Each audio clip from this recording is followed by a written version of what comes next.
Hello বন্ধুরা, কেমন আছো সবাই? নতুন আরেকটি রেসিপি নিয়ে চলে আসলাম এই রমজানের স্পেশাল বুট ভাজা। তো বুট রেসিপির জন্য প্রথমে নিয়ে নিচ্ছি 2 কাপ পরিমাণ বুট এবং এই বুটগুলোকে 2 ঘন্টা আগে ভিজিয়ে রাখতে হবে। তো ভিজিয়ে দেখো কতটা সুন্দর ফুলকো হয়ে গেছে বুটগুলো। এখন আমি একটা সসপ্যানে নিয়েছি 4 কাপ পরিমাণ পানি। বুটগুলোকে সিদ্ধ করার জন্য বসিয়ে দিলাম চুলায়। তার ফাঁকে আমি কেটে নিচ্ছি 2টি আলু। একটি আলু ছোট ছোট স্লাইস করে এবং একটি আলু বড় বড় করে। তো আমার বুটগুলো হাফ সিদ্ধ হয়ে গেছে। তারপর আমি হাফ সিদ্ধ হওয়ার পরে আলুগুলো অ্যাড করে দিচ্ছি। আলুগুলো যদি প্রথমে দিয়ে দিতাম তাহলে আলুগুলো বেশি সিদ্ধ হয়ে গলে যেত।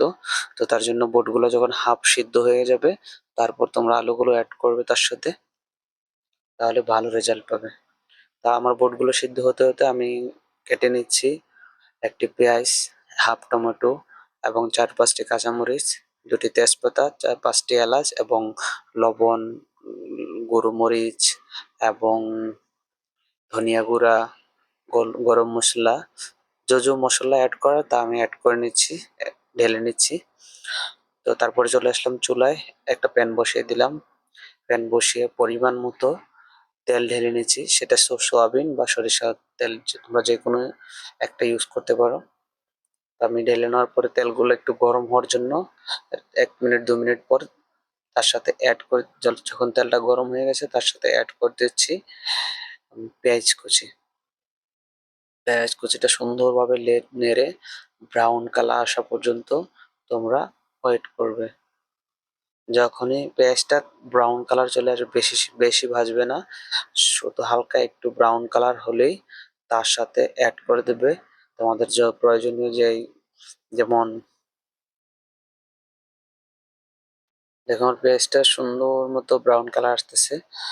তো এই জায়গার ভিডিওটা একটু বড় হয়ে গেছে বন্ধুরা, আমার একটু মিস্টেক ছিল, তার জন্য আমি দুঃখিত।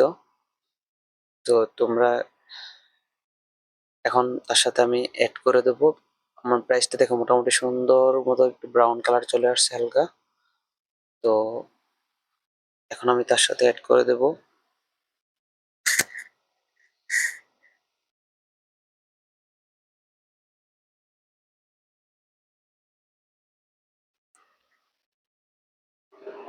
এখন আমি তার সাথে অ্যাড করে দেবো মশলা গুলা, পেঁয়াজ মরিচ সব মশলা যেগুলো ছিল এগুলো, এবং তার সাথে অ্যাড করে দিয়েছি 2টা তেজপাতা, এলাচগুলো অ্যাড করে দিয়ে একটু হালকা কষিয়ে নেব। তারপর অ্যাড করে দিয়েছি টমেটো এবং কাঁচামরিচগুলোকে দিয়ে আরো 2 মিনিট কষিয়ে নেব।